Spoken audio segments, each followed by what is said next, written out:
Mm. All right. Um, mm, uh,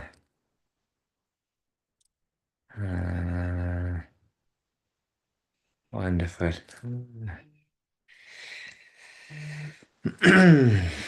uh, um,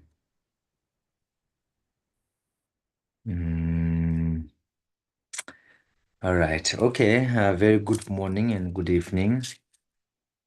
Uh, so today, in the last around mm, around 6, 7 classes, we have been talking about um, bodhicitta, bodhitam. Um, we have not only finished the 6 causes, but we also have been through in one class about bodhicitta itself, importance of bodhicitta, and then the benefits of bodhicitta and how the bodhicitta should be generated, and also whether a person is Mahayana practitioner or not is entirely uh, depend on whether the person is practicing bodhidharma or not, bodhicitta or not. So that sort of bodhicitta is truly very important, and then we will adapt our correct motivation at the beginning with bodhicitta, and then today we will go on if bodhicitta is um, a mind that wish to achieve Buddhahood, then today we will talk about what is Buddhahood, and then how many types of Buddha in general. Mm, and how if there is any specific, if there is any other way to generate bodhicitta. So this too will be the thing that we'll be talking today. um, Bodhicitta is something that um, you should use to practice as the motivation and as the dedication. As the motivation in such a sense that before you do anything, you should think that, oh, the reason why I'm doing this is to benefit all the sentient beings.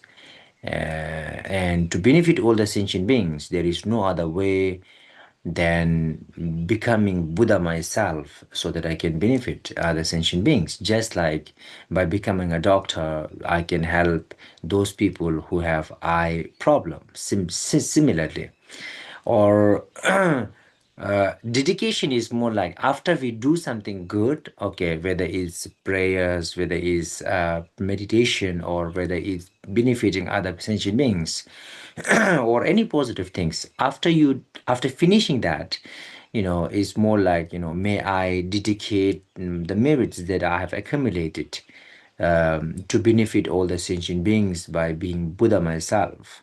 So that's how we should dedicate. So that when we dedicate, then even if we get angry after some time, the anger don't burn the merits. If we don't if we do not dedicate, if we miss to dedicate, then if we get anger after accumulating the merit, the anger literally burns the merits. So it's very very important to dedicate, because otherwise if you don't dedicate, then it literally become vulnerable for the anger to burn it. Or and there are a few other ways the merits can be washed away. So dedication is so very important, and there is no other higher way that we can preserve the merits without being burned out.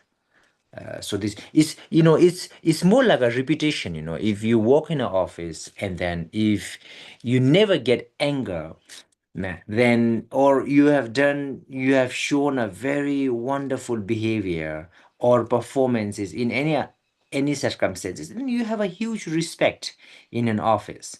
But if one day, if you get angry to someone, or if you cheat something, or if you did something really silly, then all these merits or respect or reputation that you have in the workplace, you just washed away, isn't it? By one silly mistake or one anger. So exactly the same way, the merits are also something. If you get anger, then you washed away those merits. But if you dedicate the merit, then it's more like being saved. So you don't burn, even if you get anger afterwards. So dedication is really important, and then you can dedicate through the karzaude, through the bodhicitta, along with the bodhicitta, and this is how you say, you sort of preserve it. And one another benefit of dedicating with bodhicitta is that, um, if you think, if you do some merit, and if you think that I'm doing it so that I recover from my sickness, let's say you do the same merits, okay? Let's say you help, um, mm, you help somebody, or let's say you do a prostration, you bow down to Buddha for like 1,000 times, and then the reason why you bow down to Buddha, and then you said that, um, I want to be recovered from the sickness that I have, so I bow down to Buddha for like 1,000 times. And then after you get recovered from sickness, your merits ends there. But if you think that I bow down to Buddha for like 100 times, and then may my merits of bow down to Buddha for 1,000 times, may I achieve Buddhahood to benefit all the sentient beings. If you dedicate like that, then the merit of bow down to Buddha 1,000 times, that merit remain for until you become Buddha. So basically, that merit becomes sort of indestructible. It literally remain until you become Buddha. And then every day, every time, this become like a fruit tree. It not only give fruit at the end, but it always give fruit every year. So if you if you think that I bow to Buddha like 1,000 times, and then I want to be born in heavenly realm, then after you be born in heavenly realm, this merit finish. If you think that I accumulate that merit, may I be free from samsara. So after you free from samsara, the merit basically finish. But if you think that I do this merit to become Buddha, to benefit all the sentient beings, then this merit remain and keep giving you fruits until you become Buddha. So it's very important to dedicate, and to set a motivation with bodhicitta and to dedicate with the bodhicitta.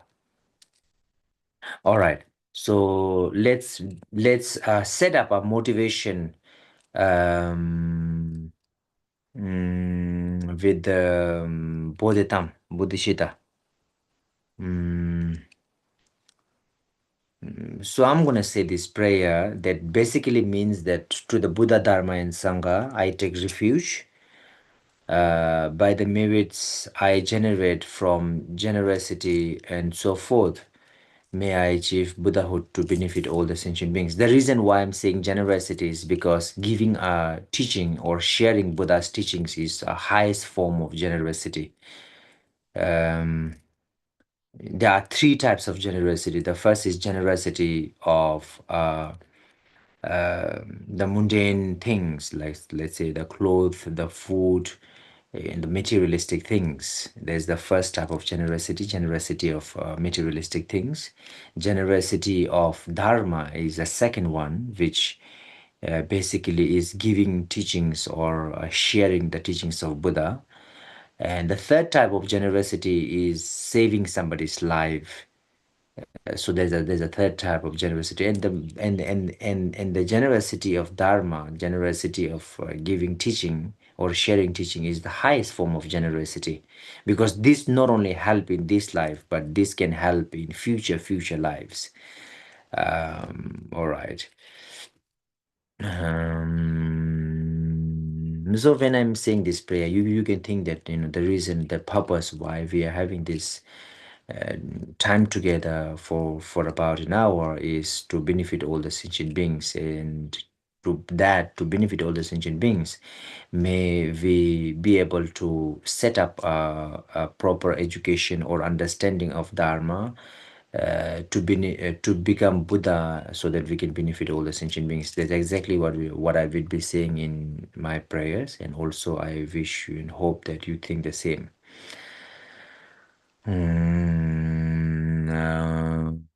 Zangye jodan soge chonamla janjo bardo donen gyabzunje da yejin zoge be zonamge dola benje zangye dubara jo zangye jodan zoge chonamla janjo bardo donen gyabzunje da yejin zoge be zonamge dola benje zangye dubara jo zangye jodan zoge chonamla janjo bardo donen gyabzunje dāgē jīnzō gībē zūnam gī rōlā bēnjē sāngiān rū bārā yō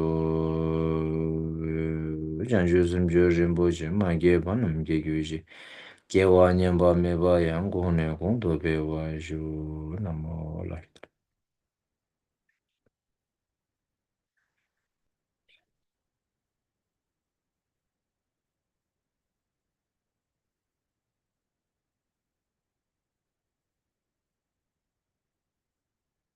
All right, thank you. um, so today, the topic that we'll be talking about, um, mm, this is about, bodhicitta is something that you wish to become Buddha. And now we are talking about, what is Buddha, and this is beneficial in both ways. This is beneficial, for example, for a Buddhist. It's very important that we understand Buddha, and um, and also to take refuge to Buddha, Dharma, and Sangha. We need to understand what is Buddha. Um, or they generally, for normal, ordinary people, think that Buddha is Shakyamuni Buddha, and Buddha is something who is free from um, all the negative afflictive emotions, to become to benefit all the sentient beings, which is very, very wonderful. But still, let's try to understand Buddha from a bit closer. um, because if you don't understand, then many of the things that we practice may not make much of sense. For example, when we do some prayers or practices, we invite Buddha. So then, if you think that Buddha is someone with a body, and then sometimes things may not make sense. And also, when you read some Buddhist texts, then sometimes it may not make much of sense if you don't understand Buddha clearly. And so to understand Buddha very clearly, you need to understand the four types, four bodies, or the four forms of Buddha. In the Sanskrit or in the English, the commonly, called four bodies of Buddha. It's more like a body, four bodies of Buddha. Uh, but I think that instead of calling bodies, because the word body can be very um, can be misunderstood. It can be a bit confusing because when we use the word body, it may sound something like a physical, but it is not. It's more like a form. I like the English word form more than a body. The four forms of Buddha. The four types of Buddha it's very very is very very general. So four forms of Buddha sounds a bit more suitable. And then I'm sure that in all the countries where there are Mahayana Buddhists, I think that we all talk, in all these countries where people practice Mahayana Buddhism, they all use or they all talk about the four bodies of Buddha or four forms of Buddha. In Sanskrit, it's quite simple. The first one is Swabhadharmakaya, and the second one is Jnana Dharmakaya, and then the third one is Sambhokaya, and then the fourth one is Nirmanakaya. And in English, the first one is the nature truth body. The second one is wisdom truth body. The third one is enjoyment body, and the fourth one is emanation body. I was just looking through the Vietnamese, the four word, the four Vietnamese word. Um, this sounds more like a tu than fap than, the first one, and then tri pap than or something, and then the bao than and hua than, or maybe I said ang than or a hua than, something like that. So these four are the four bodies of Buddha. So what we really need to understand, especially when you are a Mahayana practitioner, we need to understand what is Buddha. We practice bodhicitta, and that is the mind that wish to become a Buddha. And then if you don't understand Buddha well and the qualities of Buddha well, then and to have this wish to become Buddha uh, may not be you know if you understand this, it may help you more to achieve it, to wish to achieve it. um, I'm not sure whether the Vietnamese word that the four Vietnamese word for four bodies of Buddha or four forms of Buddha. I'm not sure if it is something that you generally use, but I hope that you understand this. But generally, I think when I look into it, it the than, whether you call it Baothan, the than is more like the kaya. In Sanskrit we use the word kaya, and in English I see that it has been translated as body. But this, when we say Baothan, the than is not the physical body. It doesn't mean the physical body. It may sounds like a body or a physical body, but you can use, if it means body, then it's okay, because even in Sanskrit it is the kaya is the same word. Kaya, it means body. But here we need to understand that it doesn't mean the physical body, because in this four, let's for example, Tripaptan. Tripaptan is not, when we call a Tripaptan, this is not a body. This is actually a mind. So here the tan is more like a form.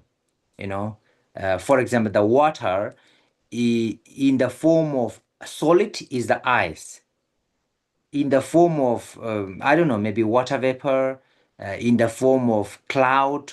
The same water, show different forms, like water, and then it becomes cloud, and when it is a cloud, it's in the form of cloud, and then it becomes a snow when it falls. So it is a different, and then it become a ice mountain. So it changes form. So similarly, instead of body, if you when you understand, you can use the same word. You can use the than, which is fair enough, which is okay, because even in Sanskrit it is kaya. For example, for Baothan is more like Sambhogakaya. So okay. So you can use the than, but you need to understand that it doesn't mean physical body. It may mean body, but it is not physical. It more of form. All right. So we will try, in this class, we will try to understand these four um, first. It's quite simple. If you know, it's really really simple. Once you understand, then that's it. You can you can just realize it, and then um, also it's easy to remember. It's not something that you can forget easily, and this is important to understand, especially when you practice bodhicitta. When you bow down to Buddha, you need to know that there are four types, four forms of Buddha, four kinds of Buddha. But then these are not like different Buddhas. It's more like, Amitabha Buddha is one of these, and then Shakyamuni is one of that, and then, the future Buddha is another. It's not like that.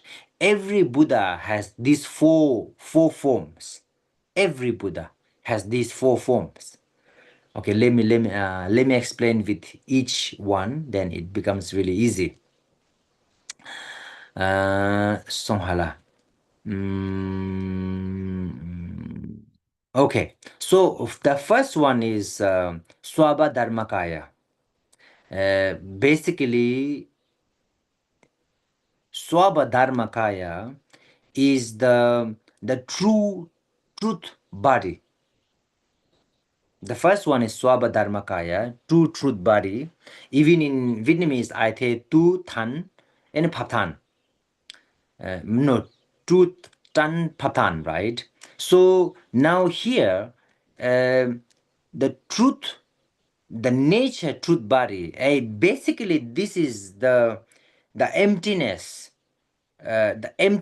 of the mind of Buddha.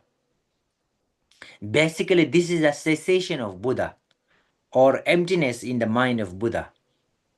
That's something that Buddha achieved when Buddha becomes a Buddha. So that is the quality that basically um, achieved when Buddha give up, when Buddha eliminate all the negative emotions and defilements, a seat of negative emotions. So this is the quality. So the emptiness of our mind, the emptiness of the nature of our mind, when we become Buddha, this nature, this emptiness of our mind becomes this tutan patan.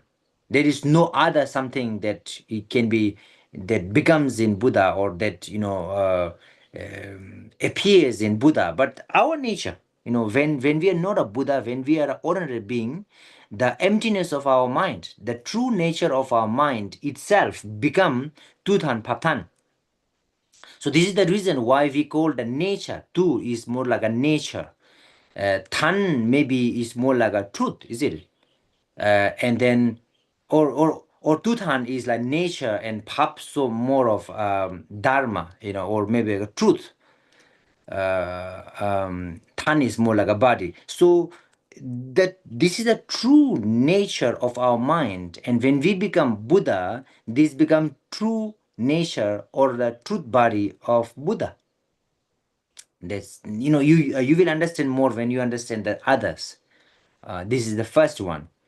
And then the second one is Jnana Dharmakaya. So Jnana is more like a wisdom. Dharmakaya is a truth body. So the Jnana Dharmakaya is a wisdom truth body.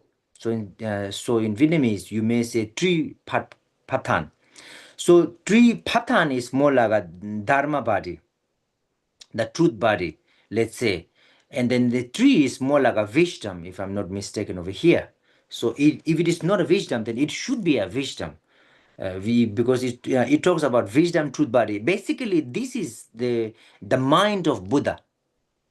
When we talk about Buddha's mind, the mind that knows everything. The mind of Buddha is basically the second one, Tripathan, or Jnana Dharmakaya. So that is actually the mind. And then our mind right now, when we, for example, when we practice bodhicitta, so or our compassion, or our let's say love and compassion. So this love and compassion that we are generating now, we are cultivating now, or bodhicitta that we are cultivating now, later in future this compassion become Buddha. This compassion become the second type of Buddha's second form of Buddha, or second body of Buddha, Tipatan. So our compassion, the bodhicitta that we practice right now, in future becomes Tipatan, or wisdom truth body. Yeah. So these two are the quality of mind. The first one is the quality of mind, when we call like Tutan Patan. Tutan Patan, this is the quality of mind, or the nature of mind, emptiness of mind. And when we talk about the Tipatan, this is, or the Jnana Dharmakaya, wisdom truth body, we are talking about mind itself. So these two qualities should be there for Buddha, for himself, to benefit all the sentient beings. Um, so these two qualities, or these two form of Buddha, or body of Buddha, are, is, we call it Rangtungiku, which basically means that, the body is for himself, the qualities that he need himself to benefit other sentient beings. Okay, so the other two bodies are quite simple to understand.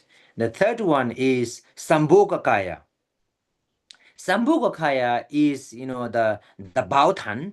So Bao, I think, is, it is more like an enjoyment body. When we call it Sambhogakaya, is enjoyment body, or a result body. The fruit body, the fruit in sense of, in terms of result. So this is a Buddha with the form. The first two are formless. They don't have form. For example, the mind. The second one is the mind. The first one is emptiness. So these two doesn't have form. But the third one, Baotan, Bao is more like a result, or more like a enjoyment, and Tan is more like a body, right? So this is something that, that can be seen by eyes. But if you ask, like, whether that can be seen by us, our eyes, then no. That is something that should be seen by the beings, the Arya beings, the Sanghas, the true Sanghas. You need to achieve. When we, last time we talked about Gate, Gate, Paragate, Parasangate, and Buddha. So when you reach the third level, Gate, Gate, Paragate, when you reach the third level, Paragate, and the fourth level, then you can see this Buddha, the Sambhogakaya, or a Baotan. The ordinary people cannot see Baotan, because Baotan do not come to this world. Baotan remain in the form realm. There are three realms: desire realm, form realm, and formless realm. And Baotan live in the form realm. So Baotan always remain there. The Baotan, Baotan, in, if you see in some temple, where the statue of Baotan, the Baotan is with all the qualities of Buddha, like, 32 major sign, and then the 80 minor signs. And also Baotan usually wear the crown of the five Buddhas. The crown of five Buddhas is more like a Tangsen-san, the journey to the west, the master who went to the west in around 7th 8th century. Tangsen-san, he's wearing this five crown, the crown with five bodies. I mean, yes. So the Sambhogakaya, or Baodan, is wearing this five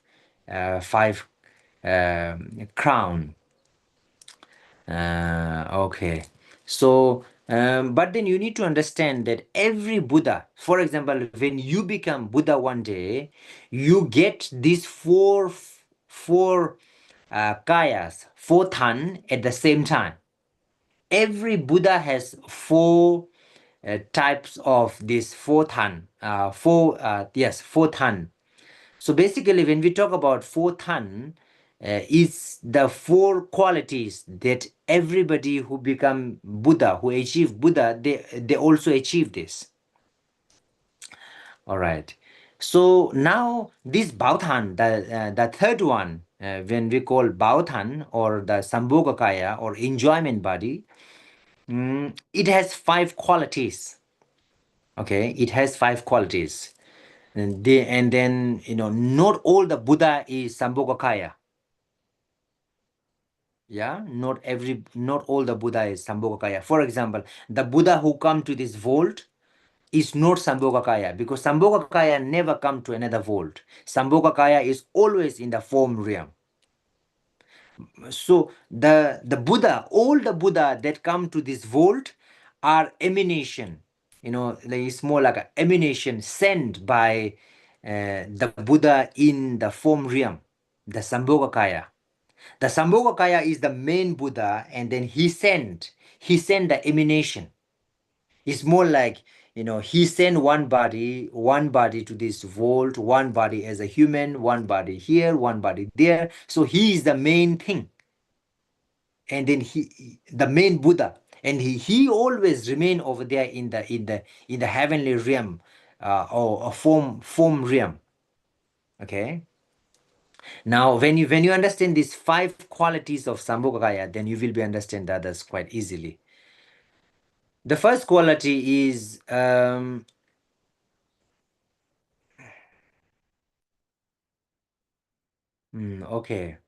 I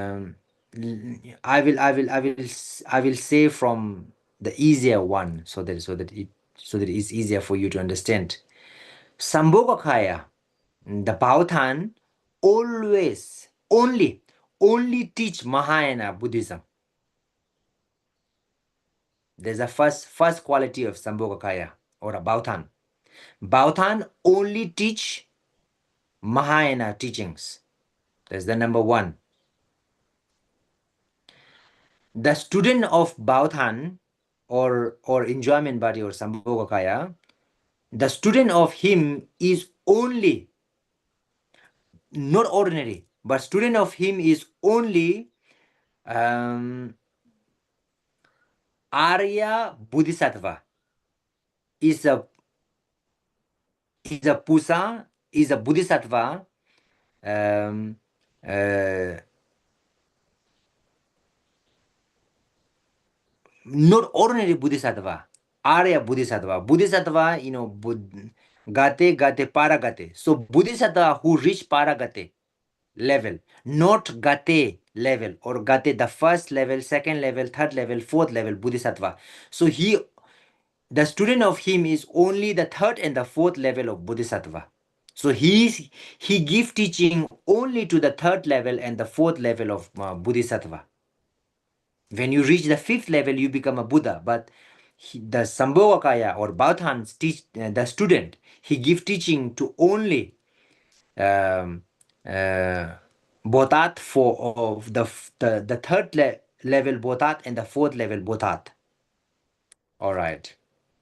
So this is the second quality, and the third quality is he always remain in one particular one particular region or a space in form realm. Okay, this is the place where he live. This is the third quality. He always remain. He never go anywhere else. The fourth quality is the time. He remain there until the samsara finish. He remained there until the samsara finish, which is the fourth quality. And the fifth quality is that he is adorned with, he is adorned with 32 major qualities and 80 minor qualities. he is adorned, he is adorned. He has his body, has all the 32 major signs of Buddha and 80 minor signs of Buddha. So though that Buddha which has these five qualities is called Bauthan, or in Sanskrit is Sambhogakaya.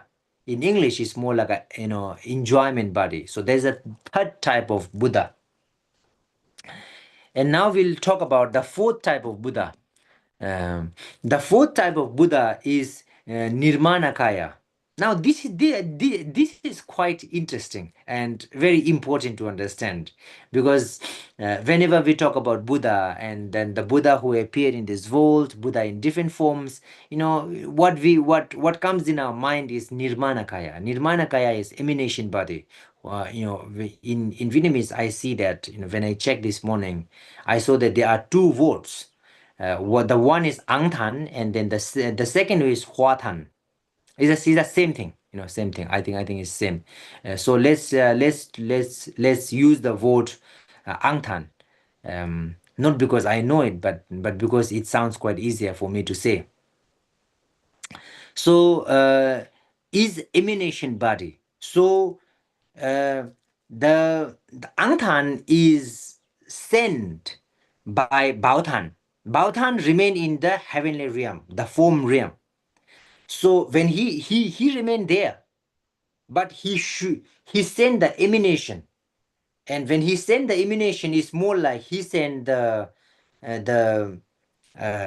he sent the real him stay.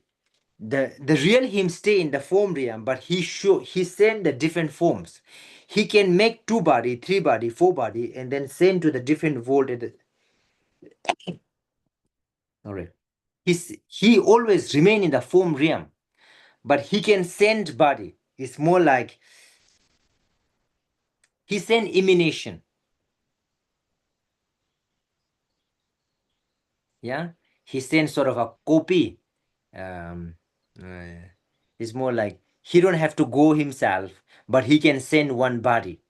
That is called an emanation body. And then Shakyamuni Buddha, if we take an example of Shakyamuni Buddha come to this world 2,600 years ago, and then Shakyamuni Buddha is this, Angtan.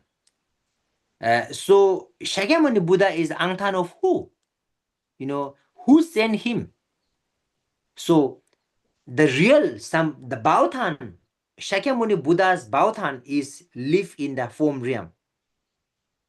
So Shakyamuni's Bauthan sent Shakyamuni to this world. Let's say Amitabha Buddha. When Amitabha Buddha, Aidafak, so when Aidafak become Buddha, Aidafak is Angtan or a Huatan. So when Aidafak become Buddha, he also get the 4 bodies. So one form also is in the form realm, and Amitabha Buddha also has the Bauthan, which is himself, but he's a different form.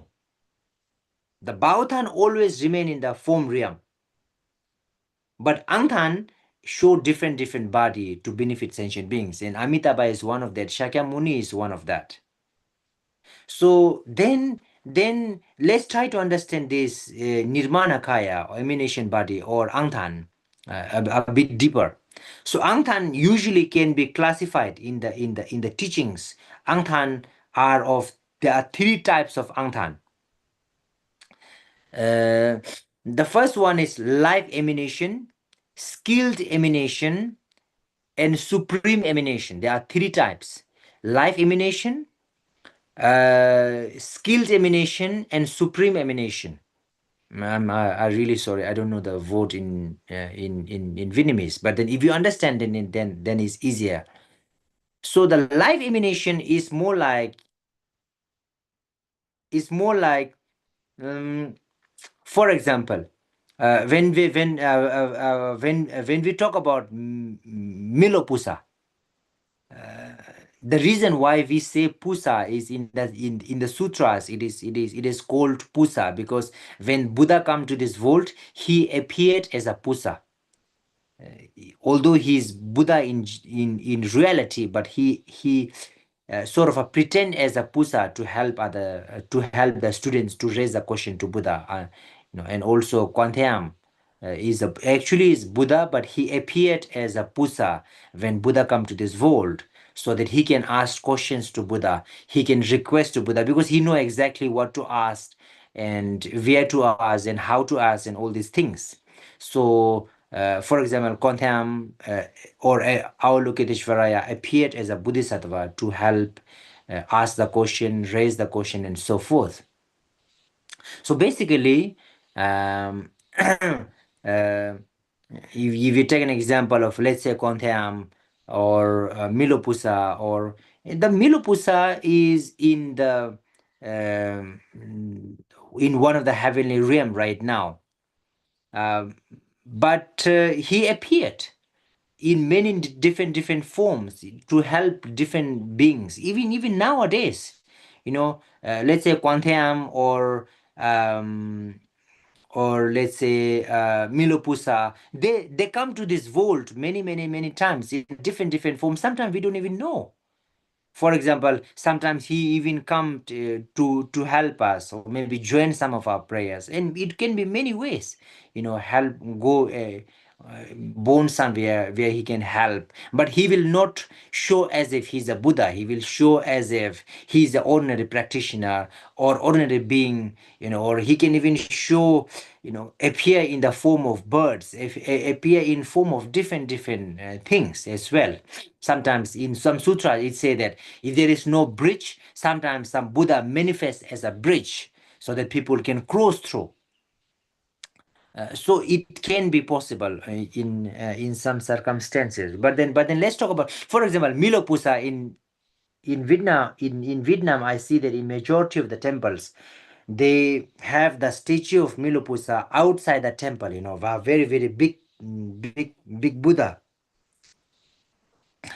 Um, he and yes, I asked to some people, and they say that one of Milopusa form, Milopusa come as a monk in China, and then what we write in Vietnam, what we, the statue of the Milopusa in Vietnam is very big and outside, usually, or outside of the temple.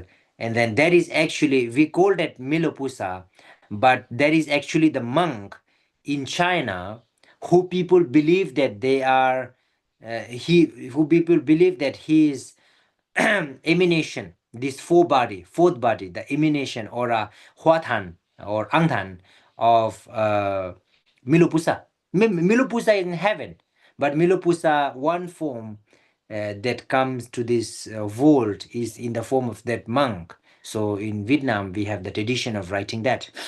Similarly, when you talk about 16 Arahat, and there is uh, uh, beside this 16 Arahat, there is one monk who act as an assistant of all these 16 Arahat, where the 16 Arahat came to China.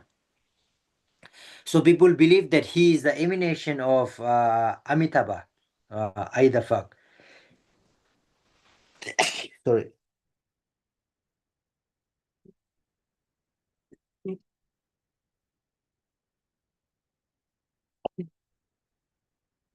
Sorry. Um, ah. Yes, so that assistant of 16 Arahat in China, he is known to be the form of Aidafak. So basically, he is a emanation body.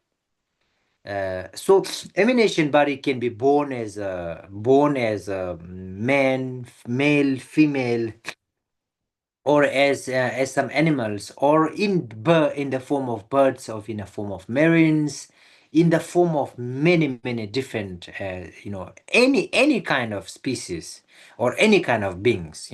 They can form, they can appear. So first is the life emanation. So let's talk about these three type of emanation. Life emanation is, for example, Milopusa, or that monk who appeared in China, and then we know him as Milopusa, or let's say the assistant of the 16 arhats, or anyone who born as an ordinary people, but he's a Buddha. So those are all life emanation, because they literally take a life exactly like the beings, other sentient beings, to benefit other sentient beings. So that is basically um, the life emanation. So the second is the skilled emanation. This one comes with a specific skill. For example, at the time of Buddha, there was one king. The king was so very smart in the playing the musical instrument. He was so good in playing musical instrument. So he always used to play, and he had a huge ego that he is the best in playing this musical instrument, and then he is so attached to that he can't even practice dharma. And the Buddha appeared all of a suddenly. Buddha don't have to born, but appeared all of a suddenly. It's like a magical emanation.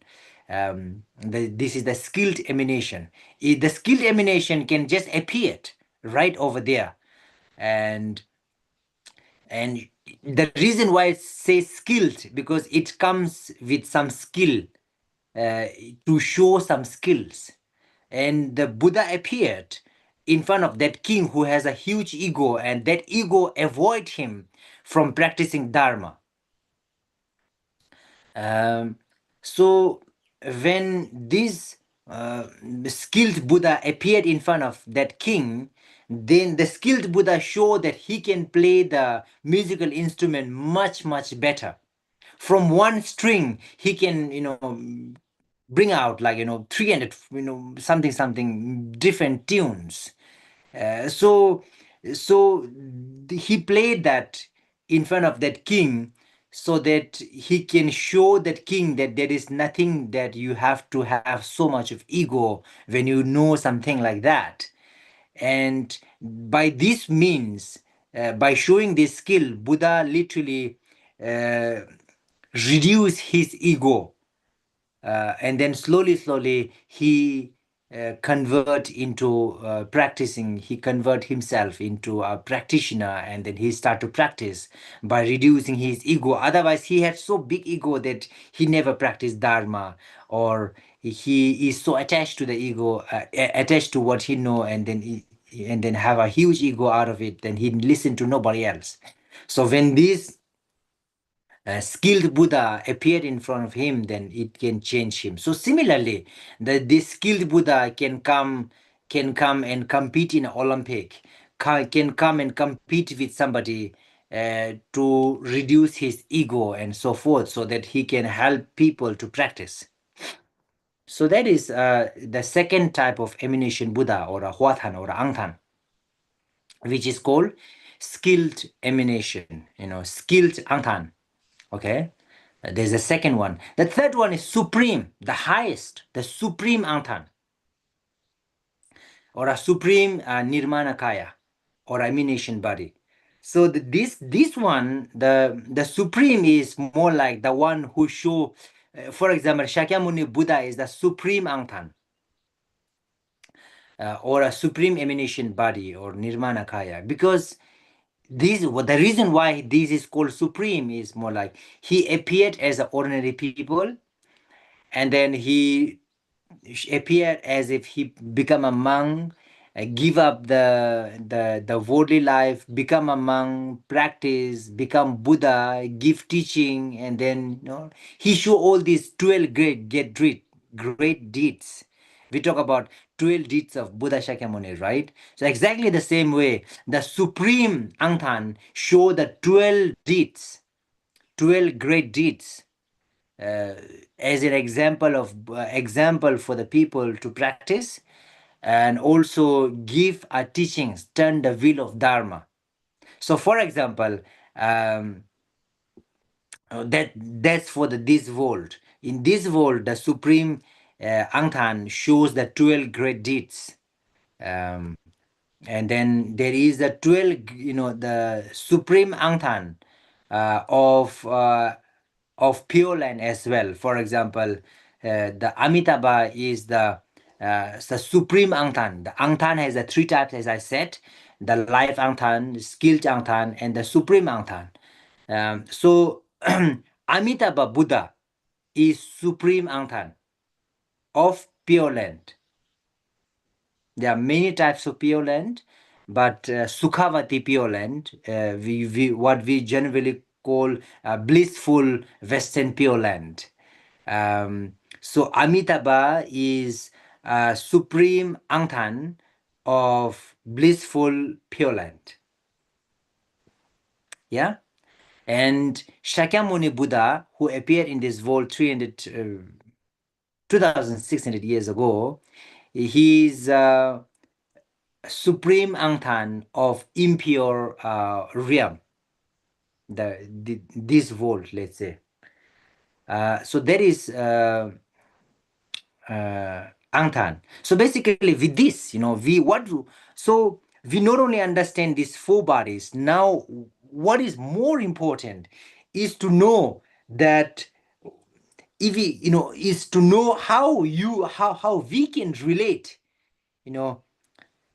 how we can become these four bodies. For example, if I give an example, the Buddha seed in us, the Buddha nature in us, we call it Buddha seed or Buddha nature.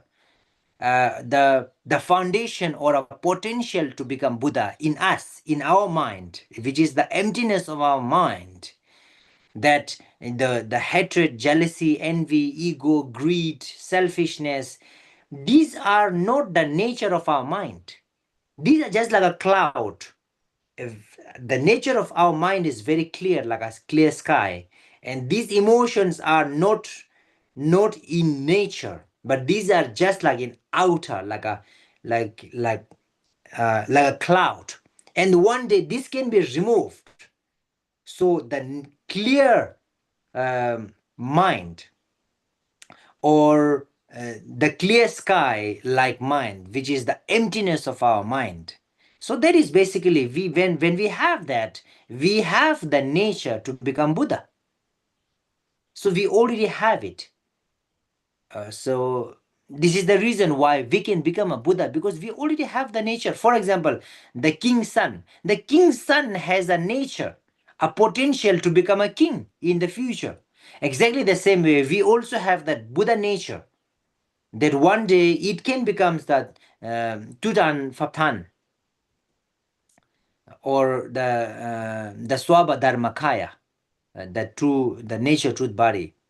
So, and then there's the first thing. And the second thing, the wisdom that we have. When we listen to some Dharma, so there is the progress in our mind. And then we have the compassion in our mind. We have the bodhicitta, the bodhat, or um, the mind, um, mm, that wish to become Buddha. So that is actually the substantial cause, that in the future it becomes Tripaptan, or Jnana Dharmakaya. So right now, when we practice about the seven cause and effect to become, to generate bodhicitta, so bodhicitta, compassion, love, these are already tripaptan, substantial cause of tripaptan. So this slowly, we are already in the process of becoming tripaptan, or having a tripaptan in our mind. Our mind is progressing. So it's already going closer and closer to become Tripaptan, or the Buddha's mind. When we talk about the third one, Bautan, so when we progress, the enjoyment we have, when we progress, we have some very nice, satisfaction, a good feeling when we progress, a good feeling when we practice bodhicitta, a good feeling when we practice compassion, good feeling or satisfaction. That is slowly becoming. There is a sign of sign that we are getting closer and closer to Baothan. And then the Huathan or the Angtan is we show different face. We show, let's say, when some people are in need of that, we help that. We show different forms to help other sentient beings. We for example, when there are let's say some small animals need some help, then we show some different face, or say we act differently to help them. For example, a mother act as a mother.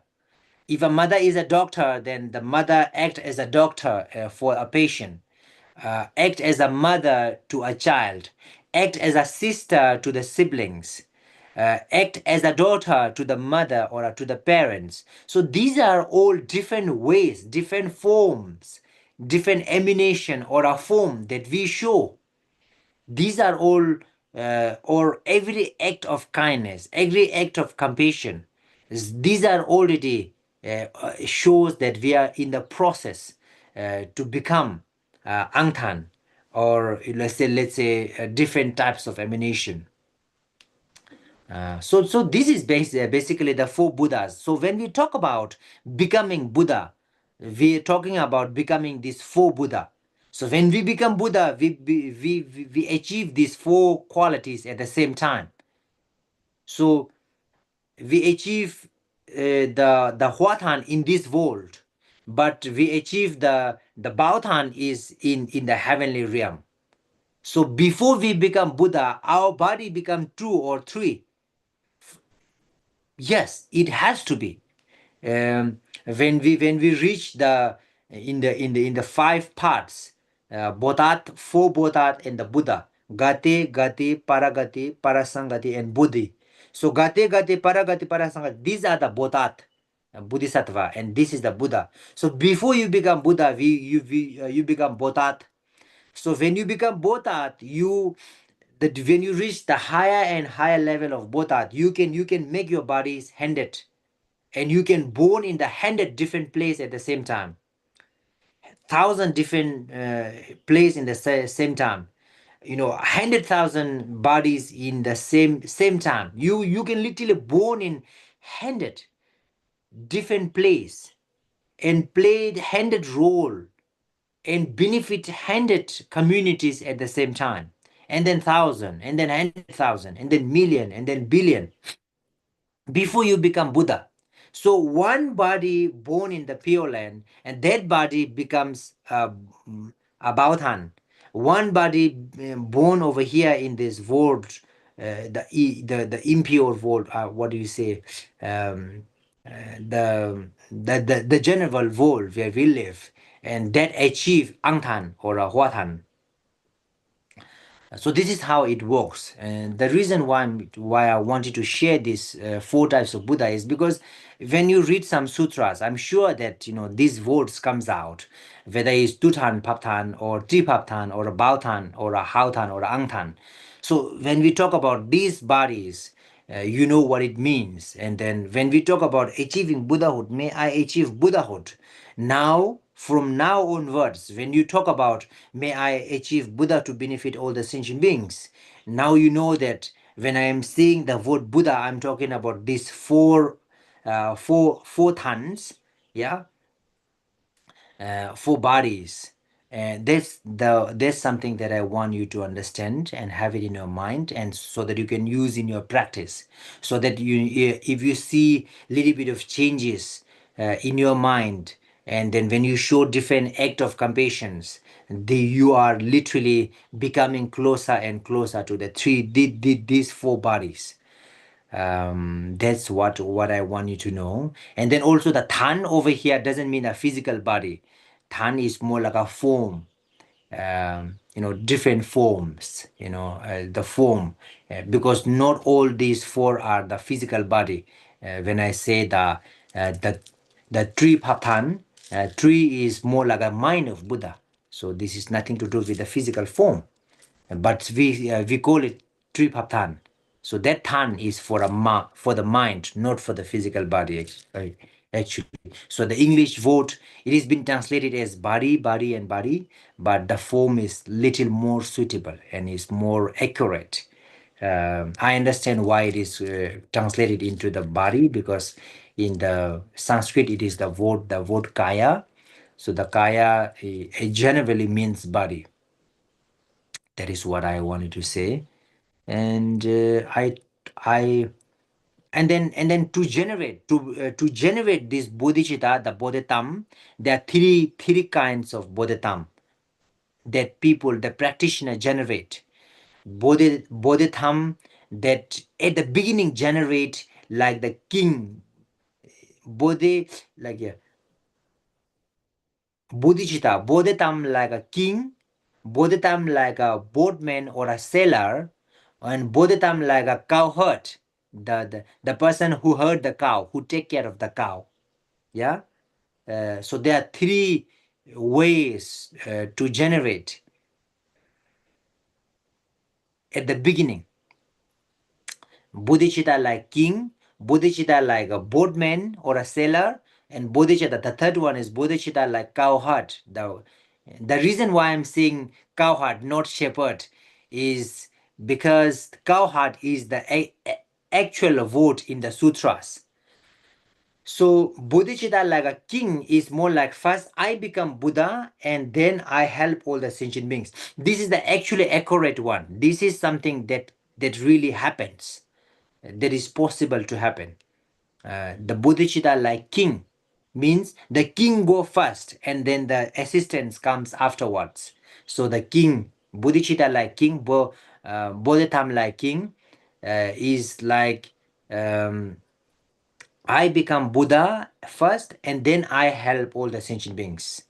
Number one. Number two is bodhicitta like sailor or a boatman.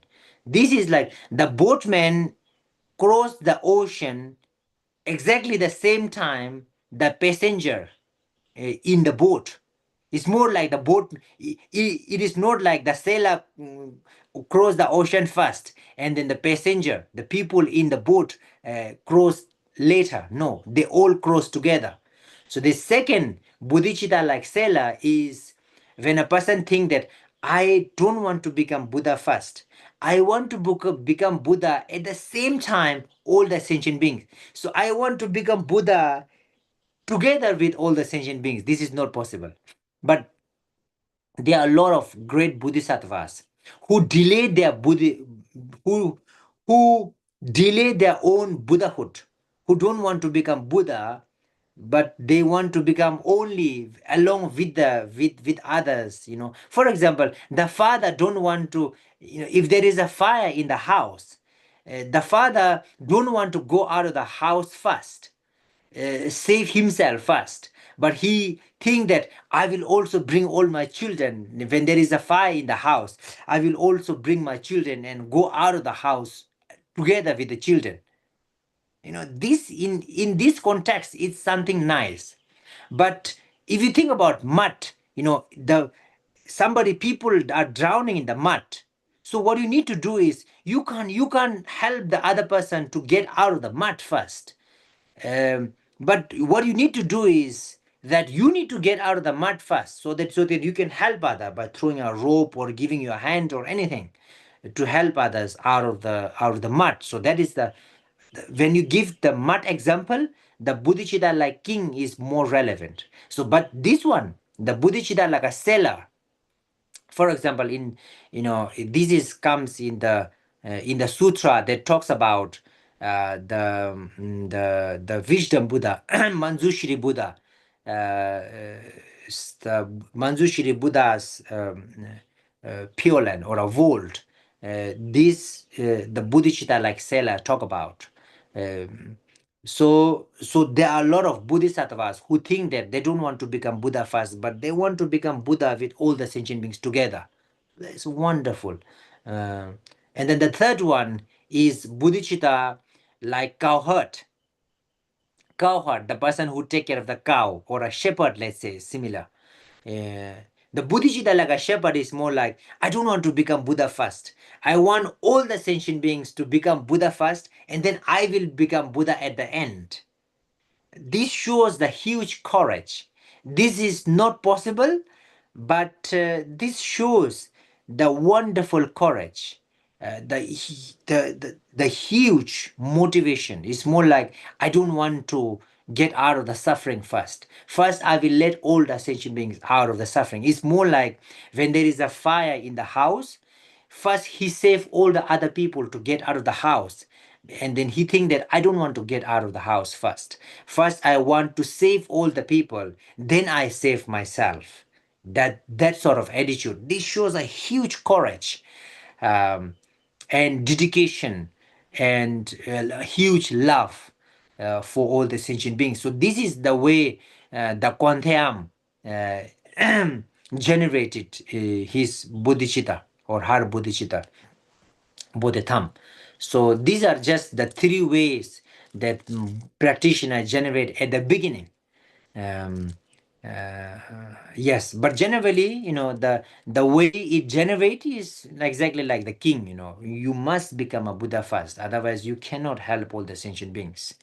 It's more like if everybody is suffering from the heart in the village, then if you want to treat everyone from the heart disease, or heart issues, then you need to become a doctor. Otherwise, you cannot help them. You can't think that, okay, first I help all, then I become, I help myself. You cannot. First you become a doctor, then you can help all the other sentient beings. It's more like every sentient being is in the cycle of ocean. If you want to save all the people out of ocean, first you need to get out of the ocean, and then you can help all the sentient beings out of the ocean or a mud. So this is the way we should generate. And then the reason why I'm saying this is because you get to see this in a lot of sutras, I'm sure. And then you might heard this afterwards. And then this can also help you with your own practice, the way to generate and how it makes sense. Because when you see the other side, it helps you to understand more of your side as well. Okay, so with this we would like to conclude. So today it become a very much theory type, it become very much practical type, but yes, when you understand what you want to achieve clearly, then it help you to have a wish to achieve it as well. You know where you are going. Okay. Mm. So with this we would like to conclude for today's class. Um, uh, so in the next class, I will talk more of something that can be um, easier to understand, with not much of practice, mm, such terms that may be difficult for you to understand and to remember. But then I'll try to send these terms, if you want, the Sanskrit, the terms for the four bodies, and then Vietnamese. I'm sure you know that.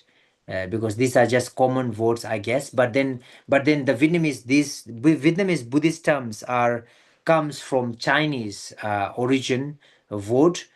So I'm not sure if it is something really, if let's say Baothan, Huathan, or Tripaptan, or Tutan Paptan. I'm not sure if these are generally used words.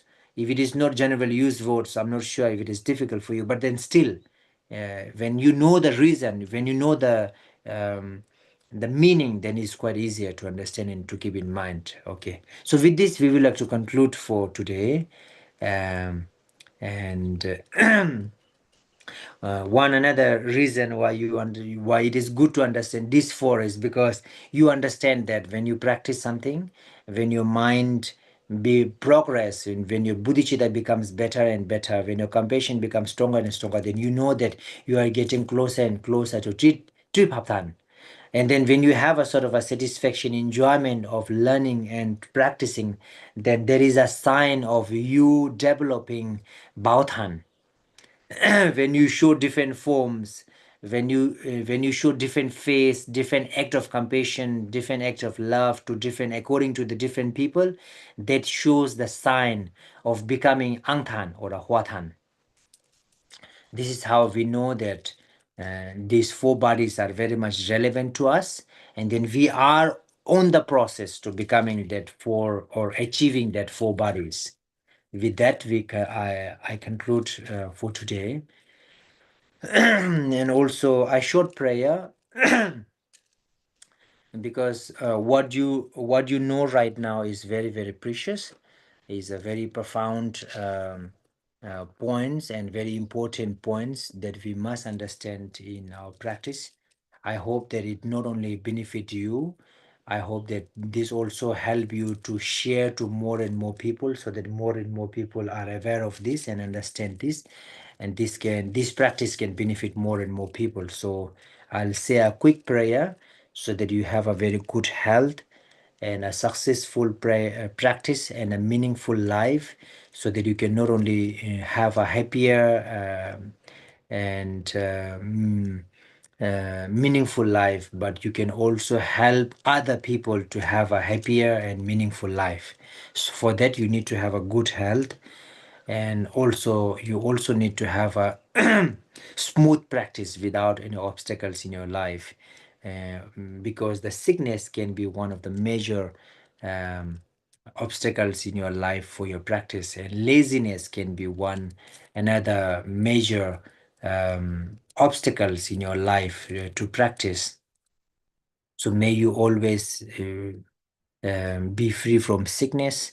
Even if you have a sickness, you may recover as quickly as possible, and then your practices may your practices goes very, very smoothly. May people who live around you, and may people who is surrounded to you, may they all also have a wonderful and meaningful life. May they also be really supportive to you, and this way may they also help you in your practice by being really kind, generous, and compassionate towards you. So I will be saying this prayer for all these things, and also at the end, and the reason, the whole reason why we have this class, may it help you to understand Dharma for yourself and for the sake of all the sentient beings, and may you achieve Buddhahood to benefit all the sentient beings. May you achieve these four bodies to benefit all the sentient beings as well. So I will say a short prayer for that as a dedication. And as I said before, if we dedicate, then our merits remain until that. If we dedicate that may I be happy tomorrow, then our merit lasts until tomorrow. If we dedicate that may our merit last until we become Buddha, then yes, our merit lasts. Jambel bao jida kemba dang gundo zambo deyan dejin den deda gongye jezon dalo jir gewa deda namje rabdo ngo dusum jebe gewa namje nge ngo gala judo ngabade dagi gewe zawa de gongya zambo juje rabdo ngo rengi jo rajangya gongye chilena mazurge majese wa zijimbe yonge chilena tawa wengi de jezo dungi namolo no seyo zeda razme Tüyden jide başı ko jide made de jo jizin ne ki onje ne ga jazı mola ya yi gene jire jan ko ge ba ye bo da jira pe ba de be ko so de jin gi ni de ji do so de be ne je bona ge ke ko so de ge mola do charala so de jang da je ju na da je do made bo de ma ge bo lo ge sang ge do ma so je so ko so de je de yang so de ba mola de je de jin ge de ju mo na ko so ko ba shi mi cha so na so ne ge de be de je da sa ma je do ba da ne de ge so ba de ju be so ni jo jin ge so la so de so ma na so na be je de ge wa da ma so ge me yang ye wa me ba de be jo Daston che ci tanto mi do ci da samba gente guarda ne che so potete bisogno o ci oggi la so la so de bisogno so ma no so da un bel di guarda ma so che mo so ne ya io me do rijo da so ne che ci tanto mi do ci da samba gente guarda ne che so potete bisogno o ci oggi la so la so de bisogno so ma no so da un bel di guarda ma so che mo so ne ya io me o da ton ro ji jo ja se wa na ju ji wa na ji zo ye ran ko jin so wa de Gewa chunse da yoji zo badam ji zo be jan yoji ro zimje ne ba jin ba ni do ne la na yoji thoye ne ne ma lo ba ta do jun wa me ba jo sonam de tham je je ba go ban de ne gyung ge de de ga da na da je we la ju be si be zo lan do an jo wa jo don ba ji de ham zo jo ba no de ba ni o jin do se wa no de je bo lo jin do don ba Tenpa yuren ni ben zho yu yu ni mo de le, zin de le ni me gu yang de le, shi ni zhen da dong de le be gong ju sum bi da xie xiu, ba do na wa xie wa gi wa de. Gyaze gege mano lamdo den dewa jundo gene druwa mada jenge druwa den gyuje tama zimjen tamjen dedan den gyuje ngenro tamjen dado donwa da janju zemba kana sujo deda gongye molam dro gyuje janju zimjo jimboje magye banam ge gyuje gewa nyamba meba gone gondo bewa jo donye dawa rinpoche magye banam ge gyuje gewa nyamba meba gone gondo bewa jo. All right, thank you. Thank you very much. Very nice. Thank Yeah, you. Lama, so thank you very much for your precious teaching today, and your explanation of Bodhisattva and the four aspects of the Buddha has helped us understand the path more clearly and deeply. We especially appreciate how you explain the different way to generate Bodhisattva and how we can apply compassion in our daily life. It has given us both inspiration and practical guidance to our practice. And we sincerely pray for your good health, long life, and continued ability to teach and guide all of us. May your teaching benefit many beings and lead us to wide enlightenment. Thank you, Lama, for today's Thank lecture. you. Thank you very much. So see you again next week, the same time. Thank you very much.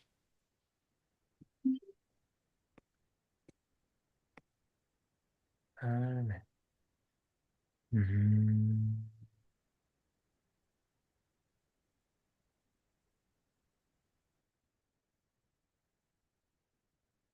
Dạ, tiếp theo là bài thông dịch buổi pháp thoại hôm nay. Nếu mà các vị nào cần nghe bài thông dịch ạ. Dạ.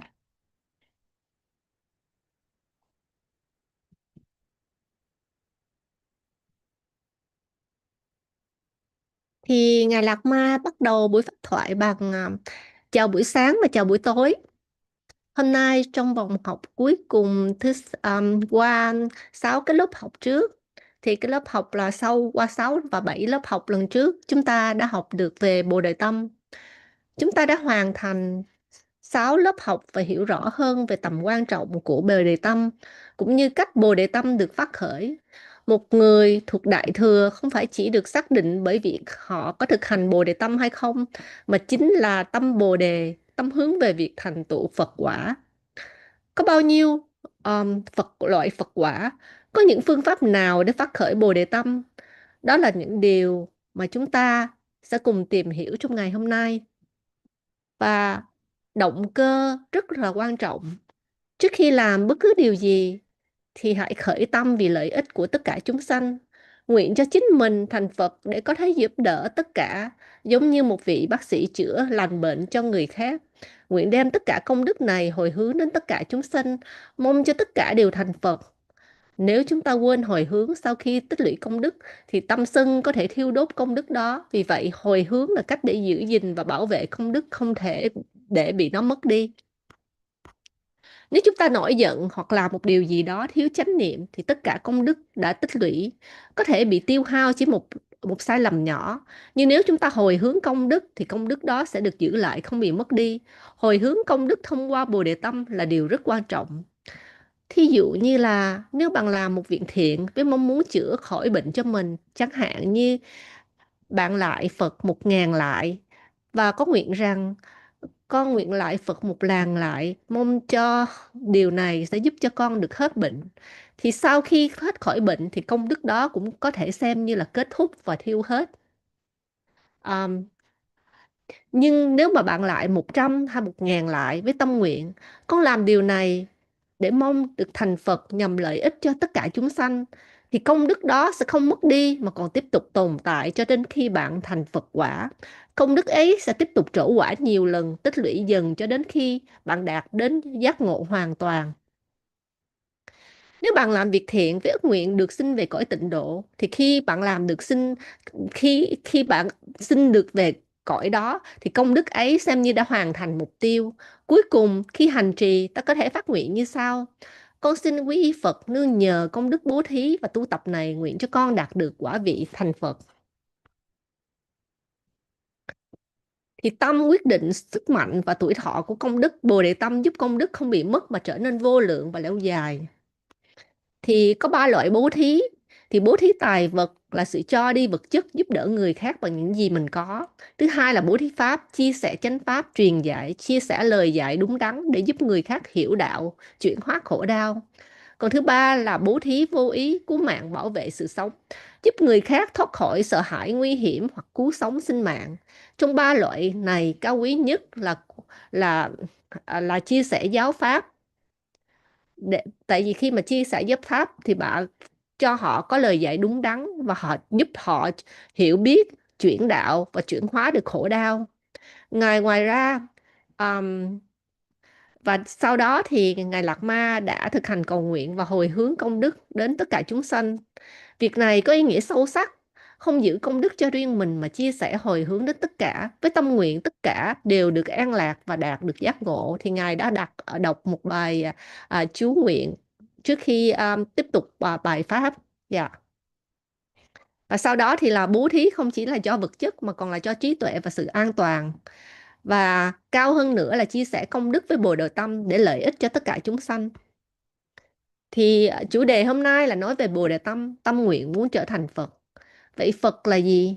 Điều rất quan trọng là chúng ta phải hiểu đúng về Phật. Chúng ta thường quy y Tam Bảo, quy y Phật, quy y Pháp, quy y Tăng. Phật mà chúng ta quen biết là Phật Thích Ca Mâu Ni, một vị Phật là người đã hoàn toàn giải thoát khỏi mọi phiền não, không còn bị chi phối bởi tham, sân và si, và có khả năng dẫn dắt tất cả chúng sanh thoát khỏi khổ đau. Khi chúng ta cầu nguyện và thỉnh Phật, nếu nghĩ rằng Phật chỉ là một con người bình thường ở đâu đó đến với mình thì điều đó chưa thật sự đúng. Trong giáo lý, Phật được hiểu sâu hơn qua 4 thân Phật. Trong kia tiếng Phạn thường gọi là các kaya thân.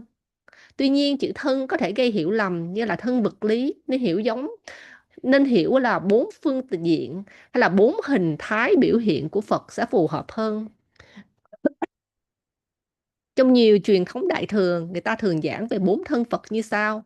Hóa thân, thân ứng hóa xuất hiện trong thế gian như Phật Thích Ca Mâu Ni để giáo hóa chúng sinh. Báo thân, thân thọ dụng hiện diện trong các cảnh giới thanh tịnh để giảng dạy cho các Phật và Bồ Tát, giống như báo thân. Pháp thân là bản thể chân thật, tuyệt đối của Phật vượt ngoài mọi hình tướng.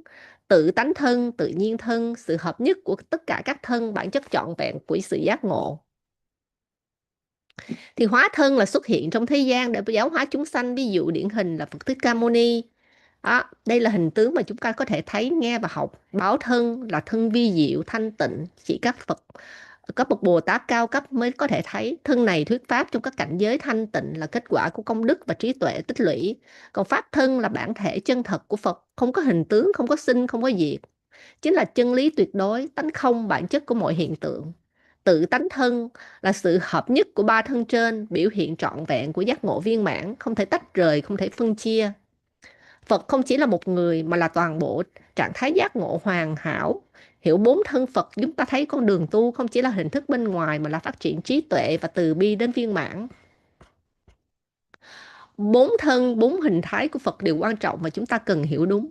Chữ thân ở đây không phải là thân vật lý mà là hiểu là phương diện hay dạng biểu hiện. Giống như nước có thể là mây, tuyết, băng hay nước chảy, hình dạng khác nhau nhưng bản chất vẫn là một. Khi chúng ta hiểu được 4 thân này thì việc thực hành Bồ Đề Tâm sẽ trở nên dễ dàng hơn. Mỗi vị Phật đều có đủ 4 thân này, ví dụ như Phật Thích Ca Mâu Ni hay Phật A Di Đà. Báo thân, đây là thân chân thật vi diệu, không phải thân vật lý, liên quan đến tánh không trong tâm Phật. Khi một vị Phật hoàn toàn giác ngộ, diệt trừ hết phiền não, ô nhiễm thì trí tuệ thanh tịnh này hiển lộ thành báo thân. Đây chính là bản chất chân thật của tâm hay tự tánh thanh tịnh. Có thể hiểu đơn giản, báo thân là kết quả của trí tuệ và công đức hoàn hảo, là thân của sự an lạc và giác ngộ sâu sắc. Thân không phải là thân xác mà là các mức độ biểu hiện của giác ngộ. Khi hiểu được điều này, ta sẽ không còn chấp Phật là một hình tướng cố định. 4 thân, 4 hình thái của Phật, hiểu đúng bản chất. Trước hết cần nhớ thân ở đây không phải là thân vật lý mà là những phương diện của giác ngộ. Thứ nhất và thứ nhì là pháp thân, 2 khía cạnh. Pháp thân có thể hiểu qua 2 phương diện. Tánh của tâm là bản chất chân thật, tánh không, không hình tướng, không sinh, không diệt. Thứ hai là tâm trí tuệ, là trí tuệ giác ngộ, nhận ra tánh không đó. Hai phương diện này đều không có hình tướng, vô sắc, là nền tảng để Phật có thể lợi ích tất cả chúng sanh. Báo thân, Samhogaya, thọ dụng thân, quả thân là thân kết quả của các công đức và trí tuệ, có hình tướng vi diệu nhưng không phải thân vật lý thô, không phải ai cũng thấy được. Ai có thể thấy báo thân? Chỉ có những bậc Bồ Tát cao đã đạt các đạo địa, các địa cao thường nói là tu từ level từ tầng thứ ba, thứ tư trở lên, người thường không thể thấy bằng mắt thường được. Báo thân hiện hữu trong cõi sắc giới. Có 32 tướng tốt của Phật, thường được mô tả đội mão 5 vị Phật trong truyền thống mật thừa. Ví dụ một vị thầy hay hành giả có thể thấy hình tướng này trong cảnh giới thiền sâu. Hóa thân, thân ứng báo là thân Phật xuất hiện trong thế gian, như Phật Thích Ca Mâu Ni được hóa diện hiện từ báo thân để hóa giải chúng sanh, để giáo hóa chúng sanh. Một vị Phật có thể hóa hiện nhiều thân cùng lúc, xuất hiện ở nhiều nơi để giúp đỡ chúng sanh nhưng vẫn an trụ trong cảnh giới giác ngộ. Thì mỗi vị Phật đều có đủ 4 thân cùng một lúc. Đây không phải là 4 cái thân riêng biệt mà là 4 phẩm chất của giác ngộ viên mãn. Hai thân đầu, pháp thân là vô hình, hai thân sau, báo thân, hóa thân có biểu hiện. Khi hiểu được điều này, ta không còn chấp Phật chỉ là một hình tướng, hiểu rằng giác ngộ nhiều tầng sâu sắc. Khi Bồ Đề Tâm, ta đang hướng về việc thành tựu đầy đủ tất cả những phẩm chất này. Báo thân chủ yếu được giảng dạy trong Đại Thừa và có những đặc điểm phẩm chất như sau. 5 phẩm chất của báo thân. Thứ nhất là đối tượng được giáo hóa học trò. Báo thân chỉ giảng pháp cho các vị Bồ Tát cao cấp, không dành cho người phàm. Không phải đối tượng bình thường, chỉ những vị Bồ Tát thánh Ariya Bodhisattva mới có thể thấy. Thường các vị từ tầng từ cái tầng thứ ba hoặc thứ tư trở lên Bồ Tát an trụ ở một cảnh giới nhất định. Báo thân luôn hiện hữu trong cõi sắc giới, không di chuyển như thân vật lý, tồn tại lâu dài. Báo thân tiếp tục hiện hữu cho đến khi luân hồi samsara chấm dứt, không bị sinh diệt như thân phàm. Đầy đủ hảo tướng của Phật có 32 tướng tốt và 80 hoặc 82 tướng phụ, là biểu hiện hoàn hảo của công đức và trí tuệ. Báo thân là thân vi diệu của Đức Phật, chỉ những bậc tu hành cao mới có thể thấy, là kết quả của công đức và trí tuệ viên mãn. Thân thứ tư, hóa thân, thân ứng hóa. Hóa thân là thân được hóa hiện từ báo thân để xuất hiện trong thế gian nhằm giúp đỡ chúng sanh. Báo thân vẫn an trụ trong cõi thanh tịnh, cõi sắc giới, nhưng có thể hóa hiện ra nhiều thân khác nhau, giống như phân thân hay bản sao để đi khắp nơi cứu độ. Ví dụ Phật Thích Ca Mâu Ni xuất hiện cách đây hơn 2.600 năm là một hóa thân. Một Phật A Di Đà cũng có nhiều phương diện, báo thân ở cõi thanh tịnh và hóa thân xuất hiện để cứu độ chúng sanh. 3 loại hóa thân, ứng hóa thân. Thứ nhất, hóa thân tối thắng là sự xuất hiện như một vị Phật trong thế gian. Ví dụ Phật Thích Ca Mâu Ni thị hiện sinh ra, tu hành giác ngộ và giảng pháp. Thứ hai là hóa thân khéo léo, gọi là xuất hiện với nhiều hình dạng khác nhau để giáo hóa, có thể là người thường, vua, quan, thầy tu, nam hoặc nữ, thậm chí các hình dạng khác nhau. Thì ví dụ như Quán Thế Âm Bồ Tát có thể hiện ra như Bồ Tát nhưng thực chất là một vị Phật, có thể xuất hiện ở bất kỳ nơi nào để cứu giúp chúng sanh. Hóa thân tự nhiên đa dạng thì có thể xuất hiện với bất cứ hình thức nào, làm cầu để người khác đi qua, là một người bình thường giúp đỡ, là một vị tu sĩ. Thì giống như là Di Lặc Bồ Tát được tin là hóa hiện của một vị sư ở Trung Quốc, Hòa Thượng Bố Đại. Các vị 16 A-la-hán cũng có thể là những hóa hiện để trợ giúp Phật Pháp. Một vị Phật có thể hóa hiện vô số thân cùng lúc, có thể sinh ra bất kỳ nơi nào, có thể mang bất kỳ hình dạng nào, nam nữ, con người hoặc dạng khác, tất cả đều vì mục đích giúp đỡ chúng sanh. Hóa thân là sự biểu hiện linh hoạt của lòng từ bi, không bị giới hạn bởi hình tướng, luôn xuất hiện đúng nơi, đúng lúc để giúp đỡ.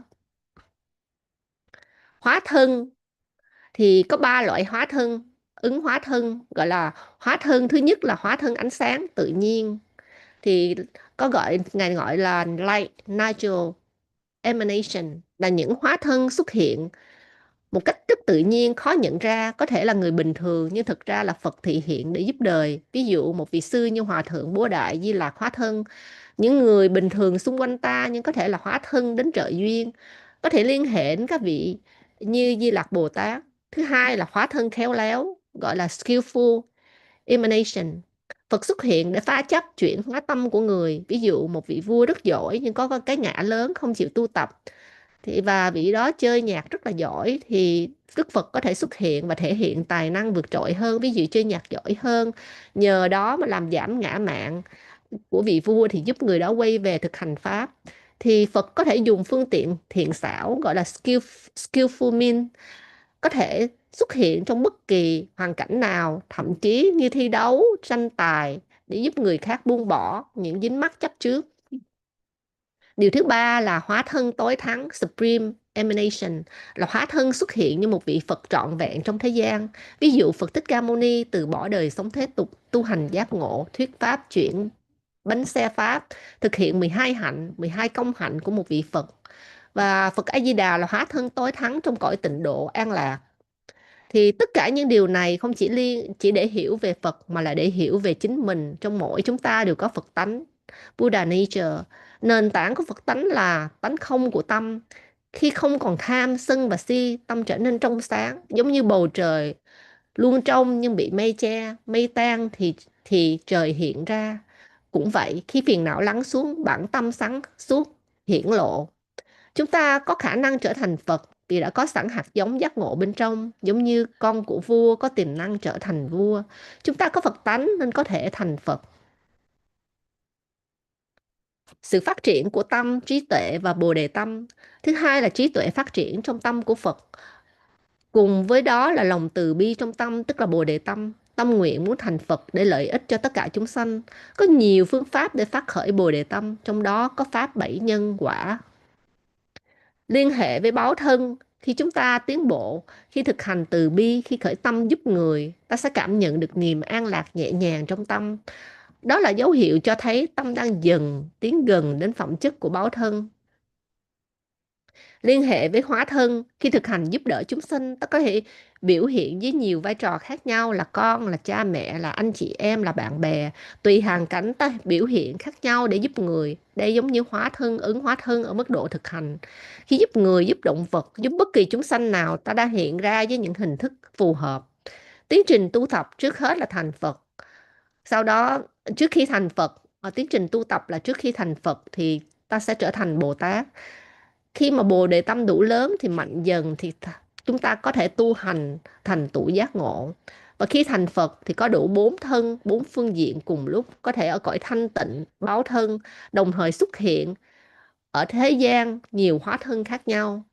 Thì khi đọc kinh hoặc cầu nguyện, nguyện cho con thành Phật để lợi ích cho tất cả chúng sanh, điều này chính là đang hướng về thành tựu đầy đủ của 4 thân Phật, không chỉ vì bản thân mà vì tất cả chúng sanh. Điều quan trọng cần hiểu, thân, body, ở đây không phải là thân vật lý. Trong tiếng Phạn là kaya, nghĩa là phương diện, dạng biểu hiện. Không phải là 3 hay 4 cơ thể riêng biệt, mà là các phẩm chất giác ngộ cùng tồn tại. Và khi bạn đang thực hành từ bi thì bạn đang tiến dần đến báo thân. Khi bạn giúp người bằng nhiều cách, bạn đang thực hành hóa thân. Khi bạn hiểu tánh không, bạn chạm đến pháp thân. Tất cả đều nằm ngay trong tâm của chính mình. Ba cách phát khởi bồ đề tâm, có 3 cách phát khởi bồ đề tâm. Thứ nhất là bồ đề tâm như vị vua. Tôi sẽ thực hành Phật trước rồi sau đó giúp đỡ tất cả chúng sanh.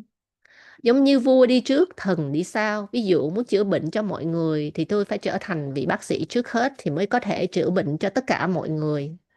Và thứ hai là phát khởi bồ đề tâm như người lái thuyền. Tôi muốn cùng tất cả chúng sinh thành Phật. Điều này rất khó, có thể là không có thể thực hành được, nhưng mà tôi cũng muốn cùng tất cả chúng sinh thành Phật. Thì tôi sẽ không đi trước, nhưng mà tôi sẽ không đi sau, nhưng mà chúng tôi muốn đi cùng nhau, giống như người lái thuyền đưa tất cả hành khách sang bờ bên kia cùng lúc. Thì một số vị Bồ Tát phát nguyện trì hoãn việc thành Phật để cùng tất cả chúng sanh cùng được giác ngộ cùng một lúc. Dạ. Và điều thứ ba là phát khởi bồ đề tâm như người chăn bò. Tôi muốn tất cả chúng sanh được giải thoát trước rồi sau đó tôi mới thành Phật. Giống như người chăn bò luôn để đàn bò đi trước, mình đi sau. Hoặc khi thoát khỏi nhà trái để mọi người ra trước rồi mình là người ra sau cùng. Tôi phát nguyện thành Phật sau khi tất cả mọi người đều có thể thành Phật. Đây là cách phát tâm của Quan Thế Âm Bồ Tát, lòng từ bi rất sâu rộng. Thì ý nghĩa thực hành thì bạn có thể là là cách phát tâm như một vị vua thường phù hợp và thực tế hơn cho đa số mọi người. Vì muốn giúp người thì mình cần phải có năng lực trước. Dù theo cách nào, điều quan trọng là phát tâm chân thành và thực hành trong đời sống hàng ngày. Khi lòng từ bi tăng trưởng, ta đang tiến gần đến phẩm chất của Phật. Khi hành động giúp người thì ta đang biểu hiện như hóa thân ứng hóa. Thì tu tập không phải là chỉ là lý thuyết mà là sống với lòng từ bi trong từng hành động. Thì kết thúc của bài giảng thì Ngài nói là chúng ta kết thúc buổi học hôm nay với tâm nguyện. Thì Ngài nguyện cho tất cả chúng sinh đều có sức khỏe tốt. Thì Ngài còn nguyện cho mọi người đều có sức khỏe tốt, không có bệnh hoạn. Thì luôn có đời sống an vui, hạnh phúc, có điều kiện để tu tập thuận lợi, không bị chướng ngại bởi bệnh tật hay lười biếng. Thì Ngài nguyện cho những người xung quanh luôn hỗ trợ nhau, sống với lòng tử tế và từ bi. Và Ngài nguyện cho tất cả chúng sinh hiểu được chánh pháp, thực hành đúng đắn và cuối cùng thành tựu đầy đủ bốn thân Phật để lợi ích cho tất cả chúng sanh. Và Ngài nguyện cho công đức này được giữ gìn và tiếp tục cho đến khi tất cả mọi người đều thành được Phật quả. Và Ngài đã chú nguyện một bài chú để giúp cho mọi người đều được có được sức khỏe tốt để tiếp tục tu học. Và Ngài đã kết thúc buổi pháp thoại ạ. Sa